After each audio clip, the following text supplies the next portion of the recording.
வேப்பூர்லேருந்து வந்திருக்கேன்.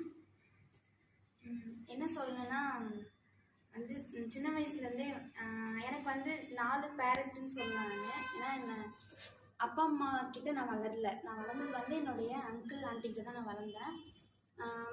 நான் எனக்கு ஒரு அக்கா 2 பேர் தான், நாங்கள் 2 பேர் தான் இருந்தோம். என்னோடய அத்தை மாமாவுக்கு வந்து குழந்தை இல்லை, எங்களை தான் வளர்த்தாங்க.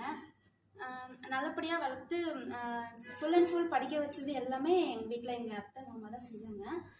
கரெக்டாக அந்த மேரேஜ் டைமில் வந்துட்டு என்னாச்சுன்னா, ப்ராப்பர்ட்டி அப்படின்னு வரும்போது அந்த வில்லேஜ்னால் எல்லாருமே பேசுவாங்க. அதை அப்படி பேசும்போது என்ன பண்ணிட்டாங்கன்னா, அலைன்ஸ் வரும்போது அவங்கள்ட்ட அந்த மாதிரி சொல்லிடுவாங்க, அவங்கள்ட்ட ப்ராப்பர்ட்டி இருக்குது, ஸோ என்ன பண்ணுறீங்க, 2 பொண்ணு தான் இருக்குது, என்ன பண்ணலாம், யாருக்கு என்ன அப்படின்றத இப்பயே எழுதி வாங்குங்க அப்படின்ற மாதிரிலாம் பேசினாங்க.